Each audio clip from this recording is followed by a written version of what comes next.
It was late at night, and the mansion was unusually quiet. Most of the staff had already gone home, the hallways dimly lit, the silence broken only by the soft hum of appliances.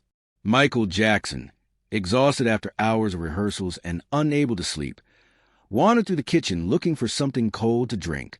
His mind was racing, his body aching, and his thoughts were far away from a moment he was about to live, one that would leave him genuinely terrified. What started as a harmless decision would quickly turn into a nightmare.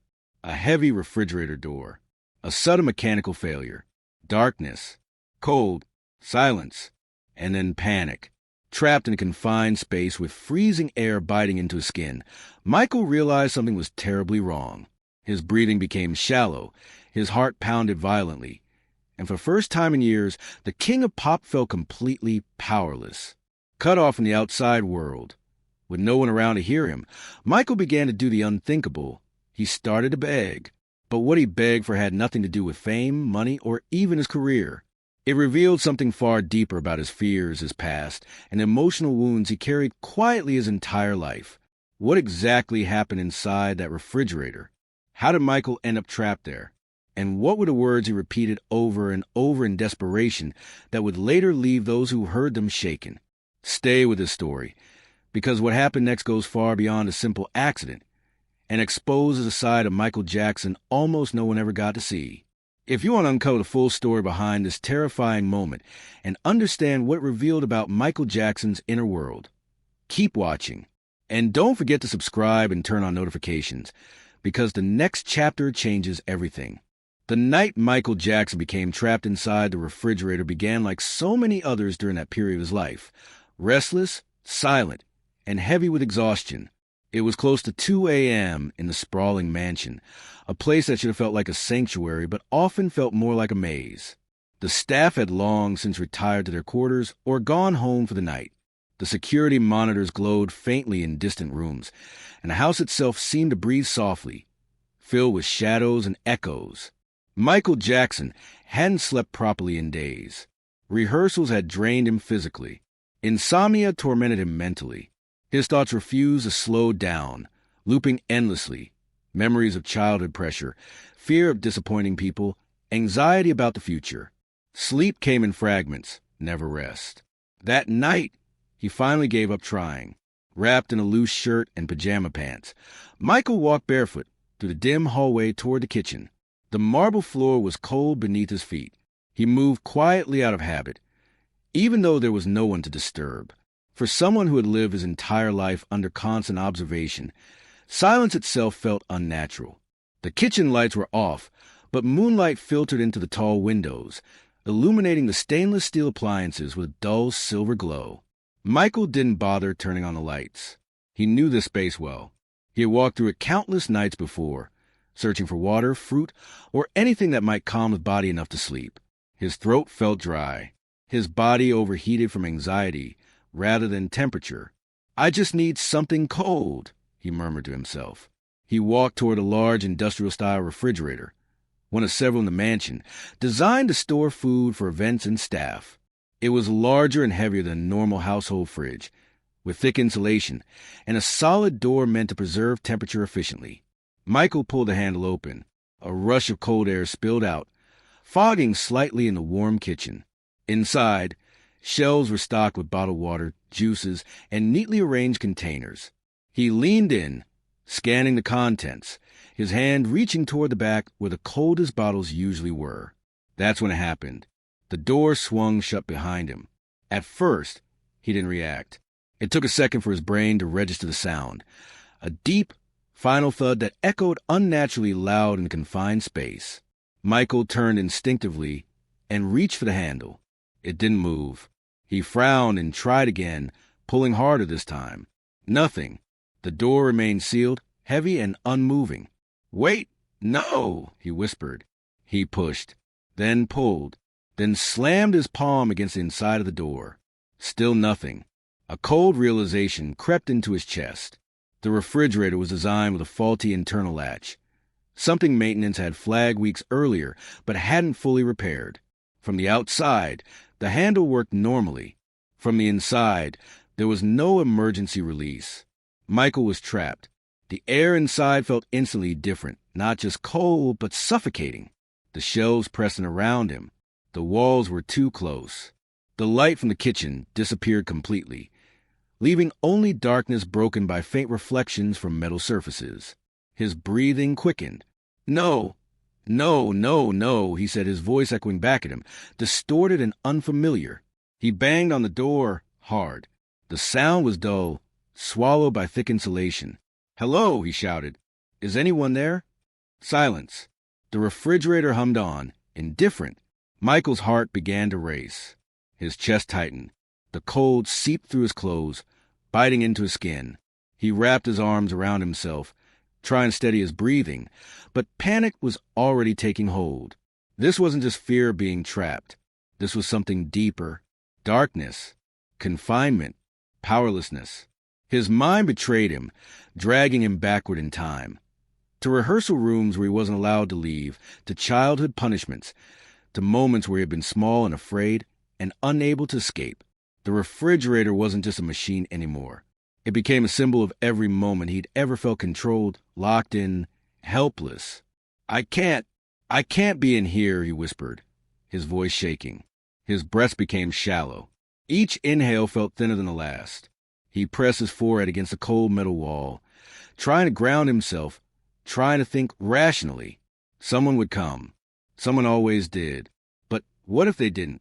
The staff wouldn't be back until morning. Security rarely passed through the kitchen at night. The refrigerator was soundproof enough that even if someone walked by, they might not hear him. The realization hit him like a wave. He might be alone in here for hours. His knees began to tremble. He slid down slightly, bracing himself against a shelf. His fingers went numb. His lips felt stiff from the cold. Sweat broke out on his forehead, despite the freezing temperature. "No, please," he said aloud, no longer caring who might hear. "Please, someone." He pounded again, harder, desperation replacing restraint. The sound was still muffled, swallowed by steel and insulation. Time began to lose meaning. Seconds stretched. Minutes felt endless. Michael closed his eyes, fighting dizziness. His thoughts spiraled, jumping from fear of hypothermia to fear of suffocation to something even worse. The fear of dying alone, unseen, unheard, trapped in silence. And that was when he began to beg. Not for rescue, not for help, but for something far more revealing. Something that would shock everyone who later heard what he said in that darkness. And that moment, those words, would define everything that followed. Time stopped making sense inside the refrigerator. Michael Jackson no longer knew how long he had been trapped. Minutes, maybe longer. The cold pressed against him relentlessly, seeping through fabric and skin, crawling into his bones. His hands trembled uncontrollably now, fingers stiff and pale as he tried to rub warmth back into them. His breathing echoed in the tight space, uneven and sharp. "In, out, slow," he whispered, attempting the grounding techniques he had learned in therapy. "You're okay. You're okay." But he wasn't. The air felt thinner with every breath. The hum of the refrigerator, once barely noticeable, now sounded deafening, an endless mechanical reminder that the machine was working perfectly, while he was not. He pressed his ear against the door, listening. Nothing. No footsteps. No voices. No clatter of dishes. Just silence. The realization settled into his chest like a stone. No one knew he was here. Michael's mind began to unravel. His thoughts drifted, as they always did when fear stripped away his defenses, back to childhood, to being locked in rehearsal rooms, to being told not to cry, to being punished for mistakes, to moments where pleading had felt useless, but he had done it anyway, because a child always hopes someone will listen. "I don't want to be here," he whispered, his voice breaking. "Please, I don't want to be here." He knocked again, but weaker this time. His arms were losing strength. The cold had begun to slow his movements, making every action feel heavy and delayed. The darkness inside the refrigerator felt absolute now. His eyes had adjusted, but there was nothing to see, only the vague outline of shelves and the dim reflection of his own face in the metal wall. He caught a glimpse of himself. Thin, pale, eyes wide with fear. "I'm so tired," he said softly. His knees buckled, and he slid down until he was half sitting, half crouched on the narrow space between shelves.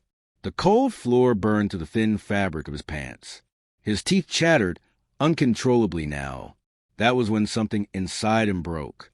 Not loudly, not dramatically. It broke quietly. Michael Jackson, the man the world saw as untouchable, unstoppable, larger than life, pressed his forehead to the cold wall and whispered words he had never allowed himself to say out loud before. "I'm scared." The word felt foreign on his tongue. Scared. He had spent his entire life hiding fear behind perfection, behind performance, behind smiles and gloves and stages. Fear was weakness. Fear was punished. But here, alone in the dark, there was no one left to impress. "I'm really scared," he said again, tears freezing against his eyelashes.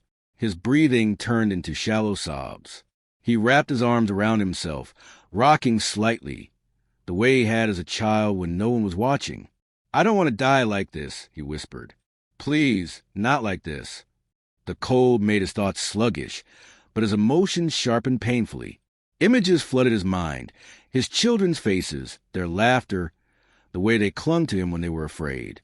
Prince, Paris, blanket. "I'm sorry," he said, voice cracking. "I'm so sorry." He imagined them waking up and not finding him. Imagine headlines. Imagine strangers speaking about him again, defining his life and death without ever truly knowing him. "I tried," he whispered.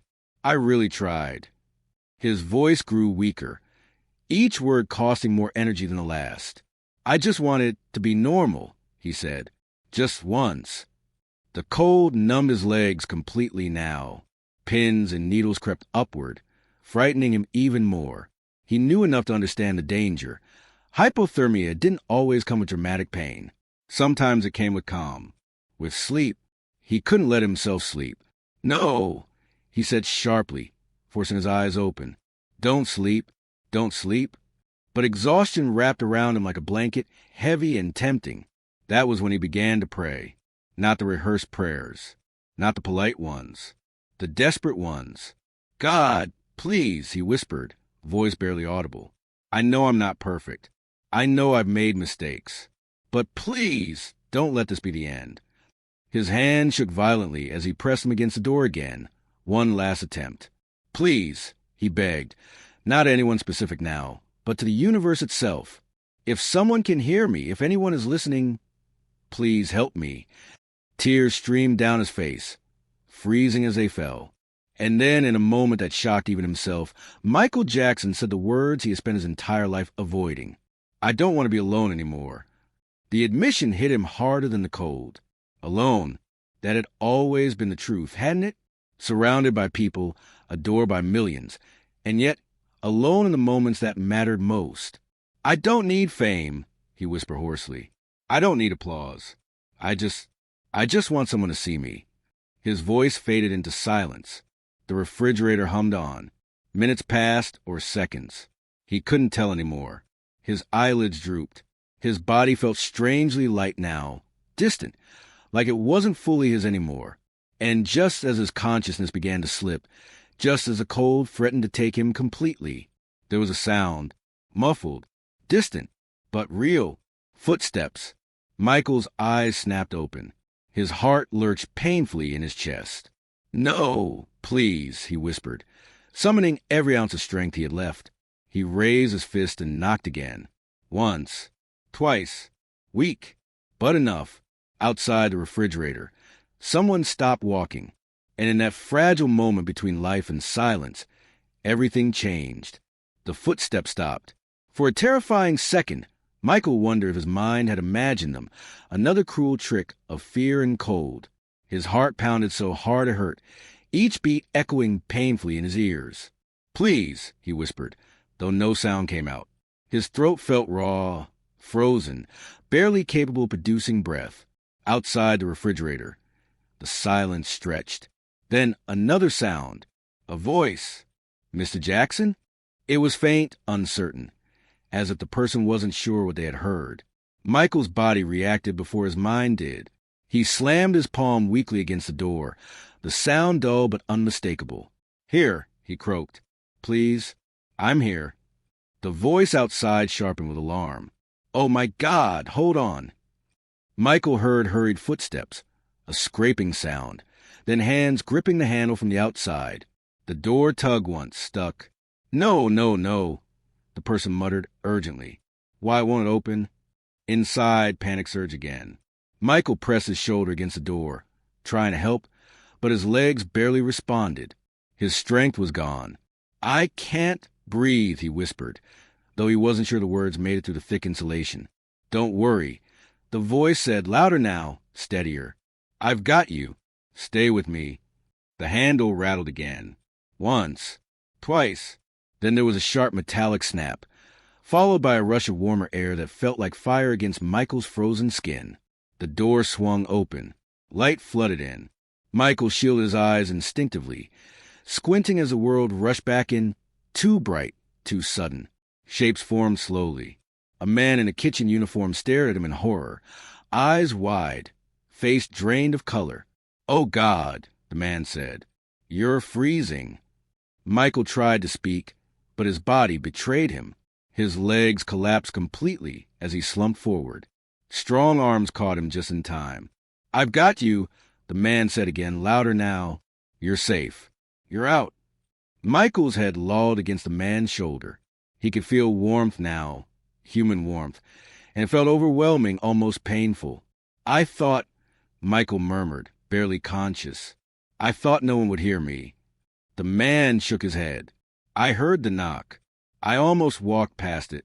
I thought it was just the refrigerator shifting." His voice cracked. "I'm so glad I didn't." They lowered Michael carefully to the floor, wrapping him in a thick kitchen jacket. Then another. Someone else rushed in, voices overlapping, frantic. "Call for medical help. Get blankets. Turn the heat up now." Michael lay there, staring up at the ceiling, his body shaking violently as warmth returned too fast, sending waves of pain through his limbs. His teeth chattered uncontrollably. His hands curled inward, stiff and claw-like. "Easy," someone said gently, kneeling beside him. "Don't try to move." Michael swallowed hard. His thoughts were slow, foggy, but one feeling rose clearly through the haze. Relief. He was not alone. A woman leaned into his line of sight, her face soft with concern. "Can you hear me?" He nodded faintly. "You're safe," she said. "You're going to be okay." Tears spilled from the corners of Michael's eyes. Warm now, no longer freezing. He turned his face slightly away, embarrassed by the vulnerability, but too exhausted to hide it. "I was scared," he whispered. The woman didn't look surprised. She reached out and gently squeezed his hand. "Anyone would be," she said quietly. Minutes passed in fragments. Someone checked his pulse. Someone else draped another blanket over his shoulders. He felt a cup pressed gently to his lips. "Just a sip," a voice instructed. Slowly. The warm liquid burned slightly going down, but it grounded him, anchoring him to the present. His breathing steadied, shallow but more regular. As sensation returned his fingers, pain followed, sharp, stinging, intense. He winced, gasping softly. "I know," the woman said. "That's a good sign. It means your circulation is coming back." Michael nodded weakly. Pain, he could handle. Pain meant he was alive. He turned his head slightly, searching faces. Who heard me? The man in the kitchen, uniform, stepped closer, still shaken. "I did," he said. "I was cleaning up. I heard knocking. I almost ignored it." Michael's eyes met his, filled with something raw and sincere. "Thank you," he whispered. "You saved my life." The man swallowed hard, clearly overwhelmed. I did what anyone should." Michael shook his head slowly. "Not everyone listens," he said. "You did." The words lingered between them. Soon, paramedics arrived. The room filled with efficient movement, monitors, questions, calm professionalism. Michael answered when he could, drifting in and out of clarity. As they lifted him onto a stretcher, he gripped the blanket tighter around himself, a sudden fear rising again, not of cold, but of being alone. "Will you stay?" he asked quietly, looking at the woman who had spoken to him earlier. She smiled softly. I'm right here. The ambulance doors closed, sealing out the noise of the kitchen. The sirens started, distant but steady. Michael stared up at the ceiling lights as they passed overhead, each one a reminder that time was moving forward again. He had come terrifyingly close to disappearing in silence, but someone had listened. As warmth continued to seep back into his body, his thoughts cleared just enough for one realization to take shape. Quiet, powerful, undeniable. Sometimes survival didn't come from strength or fame or resilience. Sometimes it came from being heard. And this time, someone had heard him. Michael closed his eyes, breathing slowly, steadily. He was alive. And for the first time in a long while, that felt like enough. The hospital lights were harsh and unforgiving. Nothing like the dim, frozen darkness Michael had just escaped. As the ambulance doors swung open, the cold night air briefly rushed in again, making him shiver despite the layers of blankets wrapped tightly around him. Careful, one of the paramedics said as they wheeled him inside. Possible hypothermia, prolonged exposure. Michael heard the words as if from far away. His body felt heavy, disconnected, like it belonged to someone else. Every nerve screamed as warmth continued to return, pain blooming in his fingers, toes, and face in sharp, electric pulses. He clenched his jaw, forcing himself not to cry out. Inside the emergency room, the stretcher stopped abruptly. Doctors and nurses surrounded him, voices overlapping but controlled. Core temperature? Low but rising. Any loss of consciousness? He was drifting but responsive. Michael opened his eyes as a doctor leaned into his view, a middle-aged man with calm eyes and a steady presence. "Mr. Jackson," the doctor said gently, "I'm Dr. Harris. You're safe now. Can you tell me how long you were trapped?" Michael swallowed, his throat still dry. I don't know. It felt like forever." Dr. Harris nodded. "That's normal. Time distorts in extreme cold." As nurses worked efficiently, checking vitals, placing monitors, warming packs around his torso, Dr. Harris studied Michael closely, not just the obvious signs of hypothermia, but something else, something deeper. "Did you lose your voice while you were inside?" the doctor asked. Michael hesitated, then nodded. "I was screaming, at first. Then nothing came out."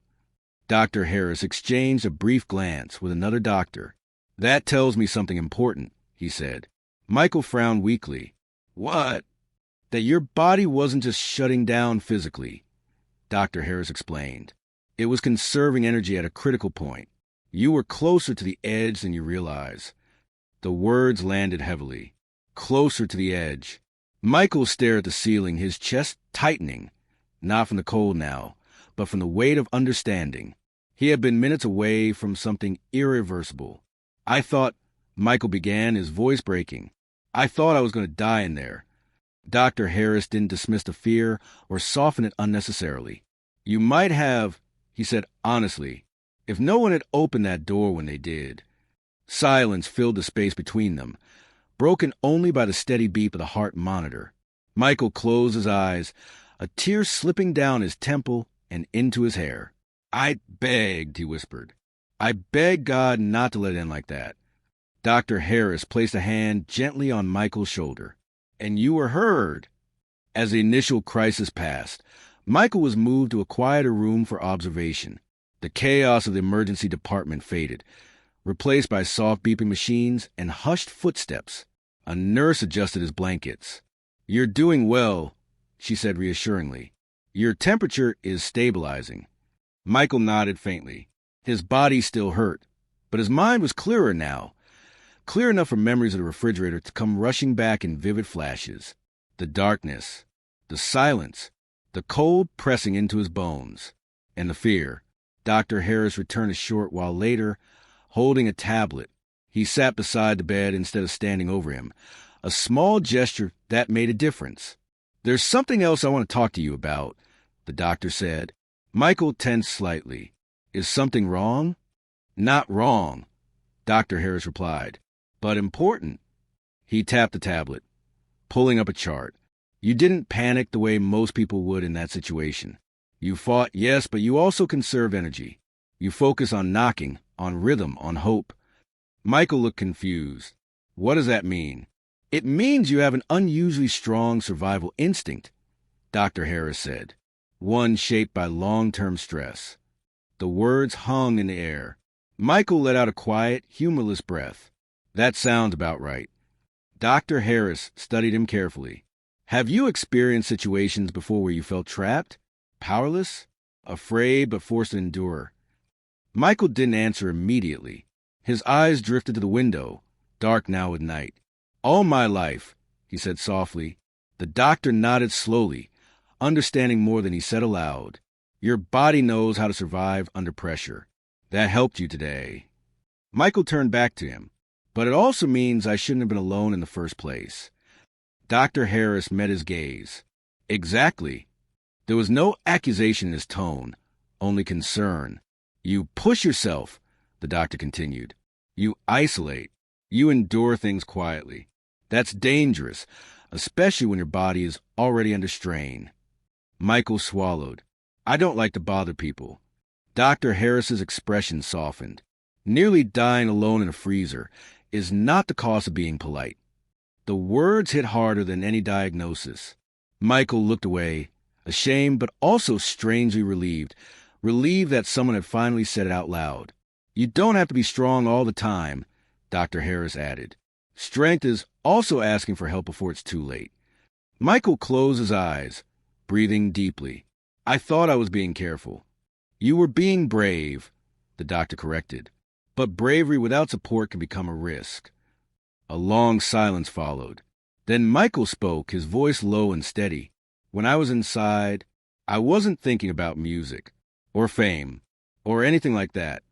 Dr. Harris listened intently. I was thinking about my children, Michael continued. About how they would never know what happened. About how quiet it would be. His voice cracked. That terrified me more than the cold. Dr. Harris nodded. That fear kept you alive. Michael opened his eyes. I don't want to live like that anymore. Always on the edge. Always alone. The doctor smiled gently. Then let this be a turning point. Michael stared at the ceiling again, but this time the lights didn't feel harsh. They felt grounding. Real. I was trapped, he said slowly. But someone opened the door. Dr. Harris stood, placing a reassuring hand on Michael's arm. And now it's your turn to make sure it doesn't close again. As the doctor left, Michael lay quietly, listening to the steady rhythm of his heartbeat. For the first time since the refrigerator door had shut, he felt something unexpected. Not fear, not pain, but clarity. He had survived for a reason, and now he intended to live differently. The night stretched on quietly inside the hospital room, broken only by the steady hum of machines and the soft rhythm of Michael's breathing. The adrenaline had faded. The danger had passed. What remained was something far heavier. Memory. Michael lay awake, staring at the ceiling, replaying every second inside the refrigerator. The sound of the door slamming shut. The sudden absence of light. The way cold had crept into his body like a living thing, slow and merciless. He flexed his fingers beneath the blanket. They still ached, a dull reminder that what happened was real. Not a nightmare, not an exaggeration. A nurse entered quietly, checking his vitals with practiced calm. How are you feeling now? She asked softly. Michael hesitated. Physically better, he said. Inside, I don't know. She gave a small, understanding smile. That's common after something traumatic. Your body survived, but your mind is still catching up. When she left, the room felt larger, emptier. Michael turned his head toward the window. Somewhere beyond the glass, the world was moving. Cars passing, people talking, lives continuing uninterrupted. And yet, only hours earlier, he had been moments away from disappearing without a sound. That thought sent a chill through him deeper than any cold. For most of his life, Michael had lived surrounded by noise, music, crowds, applause, expectations. Silence was rare, and when it came, it was usually forced upon him. But this silence was different. This silence was honest. He closed his eyes, and for the first time since the incident, he allowed himself to feel it fully. The fear, the helplessness, the terrifying realization that no amount of fame or talent could protect him in that moment. Inside the refrigerator, none of it mattered. Not the records, not the awards, not the legend. Only breath, only time, only survival. A quiet knock interrupted his thoughts. Dr. Harris stepped back into the room, holding 2 cups of tea. He offered one gently. "Chamomile," he said, "helps with the nerves." Michael accepted it carefully, his hand still a little shaky. "Thank you," he said. They sat in silence for a moment, sipping. The doctor didn't rush to fill the space. "Most people," Dr. Harris said finally, "don't realize how close they come to death until after they've stepped away from it." Michael nodded. "When I was in there, I kept thinking, this can't be how it ends." "And now?" the doctor asked. "Now I realize how fragile everything is," Michael replied. "I thought I understood that before. I didn't." Dr. Harris studied him. "Fear can do 2 things," he said. "It can paralyze you, or it can wake you up." Michael looked down at the cup in his hands. "I've lived most of my life afraid," he admitted. "Afraid of disappointing people. Afraid of being alone. Afraid of stopping." "And today?" the doctor asked. Michael took a slow breath. "Today I was afraid of dying without being truly present in my own life." That answer lingered between them. "You don't talk like someone who wants pity," Dr. Harris said. "You talk like someone who wants change." Michael gave a faint smile. "I think I owe myself that." The doctor nodded approvingly. "Good. Because survival isn't just about staying alive. It's about what you do afterward." After Dr. Harris left, Michael was alone again. But this time, the silence didn't feel threatening. It felt reflective. He thought about the refrigerator door. How heavy it was.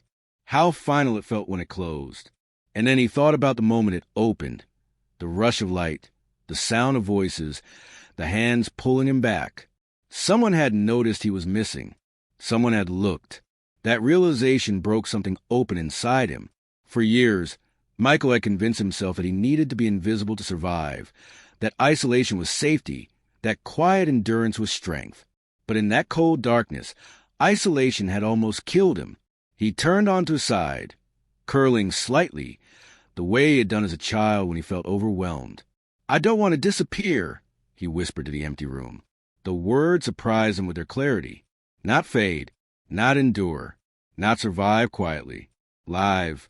A soft vibration startled him. His phone, placed carefully on the bedside table, was lighting up with messages. Missed calls. Concerned voices reaching out once word had spread. Michael didn't open them yet. Instead, he stared at the screen, thinking about how close he had come to never seeing it light up again. Eventually, he picked it up, not to respond, but to scroll through photos. His children, their smiles, their laughter, their hands in his. Tears filled his eyes. "I'm still here," he whispered.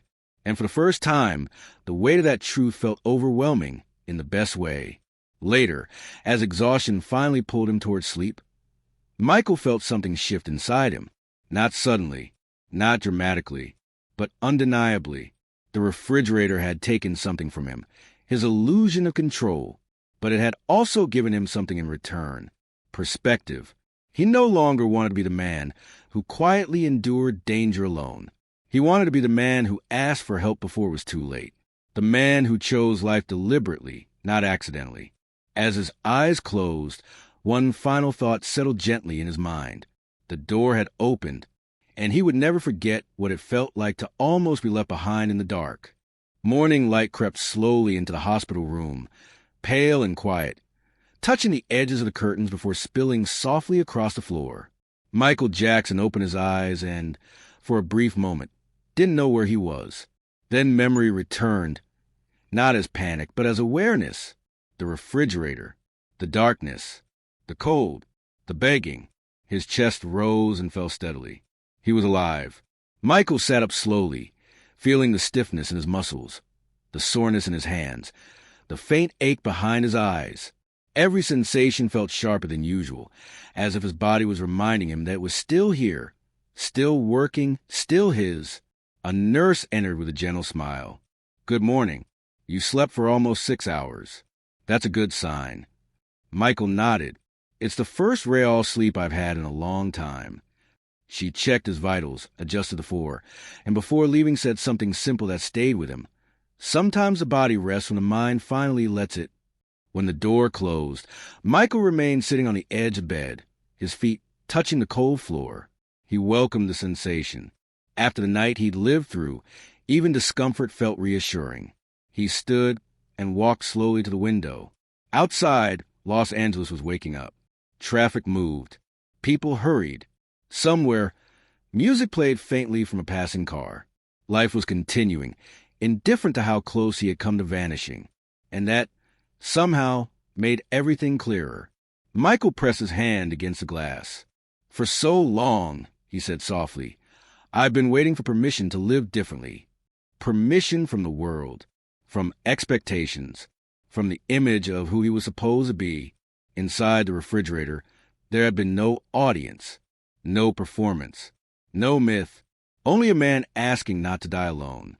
That truth followed him like a shadow. Later that morning, Dr. Harris returned, carrying a clipboard and wearing an expression that was calm but serious. "You're physically cleared," he said. "No permanent damage.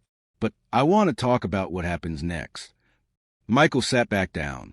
"I was hoping you'd say that." Dr. Harris raised an eyebrow. "Most patients want to leave as soon as possible." "I don't," Michael replied. "Not yet." The doctor studied him. "Why?" "Because if I walk out without changing anything," Michael said, "this will just be another scare. Another story people forget. I don't want that." Dr. Harris nodded slowly. "Then say it." Michael took a breath. "I want help. Real help. Not just for my body. For my mind. For the things I keep locking away." The doctor didn't look surprised. "That's a strong decision." "It's a necessary one," Michael said. "I spent my whole life trapped in rooms I didn't choose. Fame, fear, expectations. Last night, I was trapped in a room that could have killed me. I don't want to keep surviving by accident." Dr. Harris closed the folder. "I'll make the arrangements." "And Michael," he paused, choosing his words carefully, "what you experience is something many people never confront directly. Mortality without spectacle. That changes people." Michael gave a small smile. "I hope it does." When the doctor left, Michael reached for his phone again. This time, he opened the messages.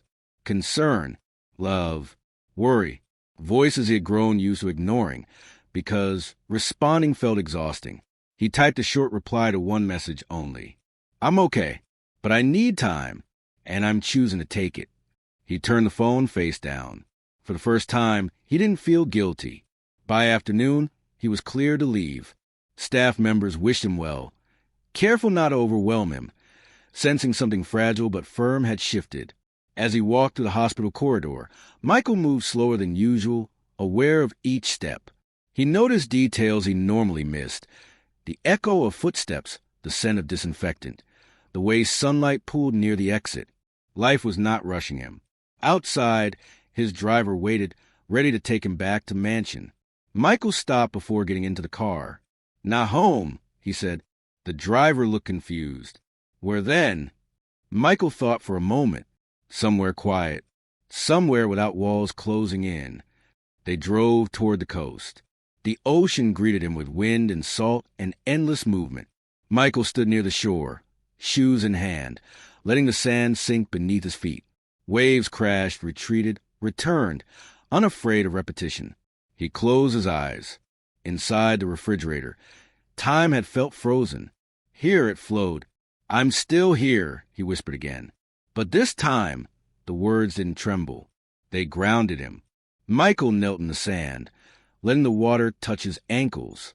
He thought about the man he had been inside that cold metal box, panicked, begging, stripped of all illusion. And he honored that man, because that man had survived. "I hear you," Michael said softly, speaking to himself. "I won't lock you away anymore." The sun dipped lower, painting the sky in gold and orange. For the first time in a long while, Michael didn't think about schedules or expectations or how this moment would look to anyone else. He simply existed within it. The refrigerator door had closed without warning, but the door inside him one he had kept shut for decades, was finally opening on purpose. And this time, he stepped forward willingly, not to escape death, but to choose life.